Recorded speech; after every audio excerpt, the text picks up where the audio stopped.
Where humans are concerned, herbs are the part of the plant family that is valued the most, having a long and praised place in mankind's history.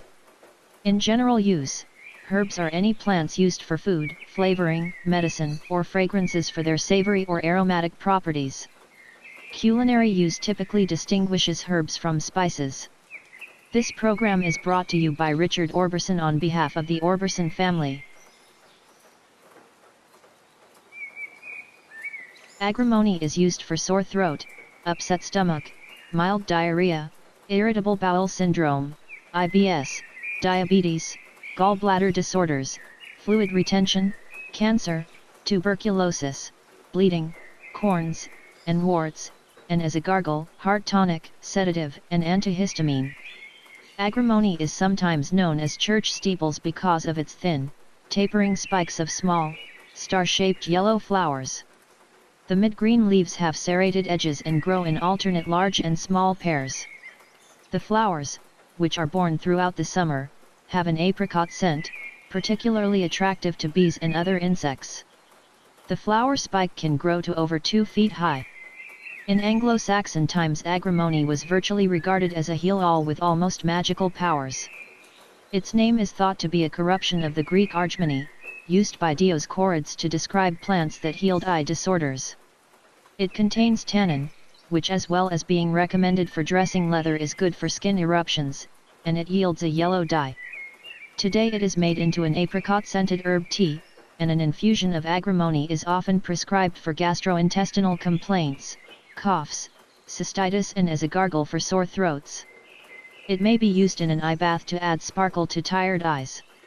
Seed sown in late winter or spring, or, for better results, in late summer or early autumn in well-drained soil.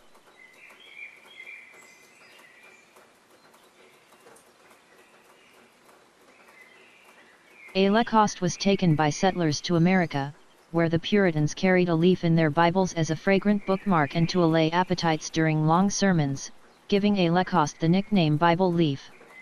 The word coste derives from costume, the Latin for a spicy oriental herb, so a Lacoste means a spicy herb for ale, and coste Mary is Mary's or women's spicy herb, as it was used to ease childbirth. According to Gerard, the 16th century herbalist, a Lacoste was cherished for its sweet flowers and leaves. Its balsamic leaves and flowering tops were also important in brewing to help clear and preserve ale and to impart an astringent, minty bitterness.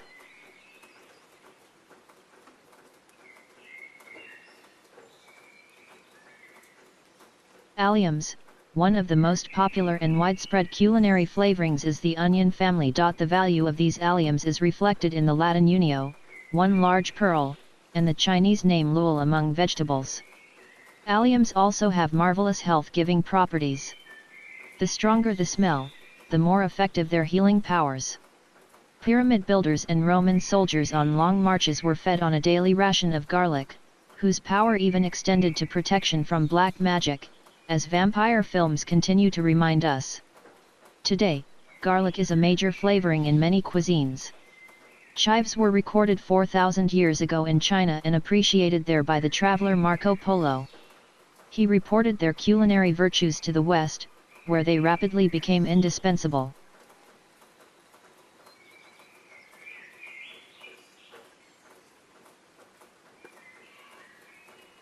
Aloe vera is relatively easy to care for in cultivation in frost-free climates. The species requires well-drained sandy potting soil and moderate light such as the sun. It may not be consumed naturally. If planted in a pot or other containers, ensure sufficient drainage with drainage holes. The use of a good quality commercial potting mix to which extra perlite, granite grit, or coarse sand are added is recommended. Alternatively, pre-packaged cacti and succulent mixes may also be used. Potted plants should be allowed to completely dry prior to re-watering.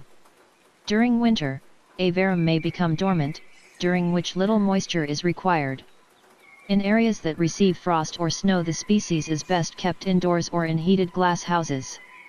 One of Cleopatra's secret beauty ingredients was reputed to be aloe vera, and it is still chosen by contemporary cosmetic firms for face and hand creams, suntan lotions and shampoos. Aloe vera has also attracted the interest of many governments for its ability to heal radiation burns, and the US government is said to be stockpiling the herb for use in the event of a nuclear disaster. It is the fresh sap from this remarkable herb that can heal skin and soothe burns. Old sap, however, deteriorates rapidly when isolated. A beautiful violet dye is produced from aloe plants native to the island of Socotra in the Indian Ocean, and it was thought to be the desire for this product that motivated Alexander the Great to conquer the island in the 4th century BC. Some 1,400 years later, Muslim traders reported that the island was still the only source of the herb, although it is now known to grow in Africa, China, India, and Central America.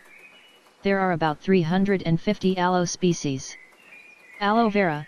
A surprising number of people take advantage of the skin softening properties of aloe vera in some way. It has long been used in folk medicine, and modern research indicates that when applied externally, aloe vera restores skin tissues and may aid the healing of burns and sores. It can also be used on blemishes and dandruff, and it works cosmetically to keep skin soft. While aloe seems to be most potent when taken fresh from the leaf, it is an ingredient in several skin creams and shampoos. However, these products contain only small amounts of aloe. Aloe gel has also been taken internally for stomach disorders. When dried aloe latex, a different substance derived from the leaf, is a strong laxative. The leaf gel is generally recognized as safe as a food in some countries. In other countries it's used as a approved over-the-counter laxative.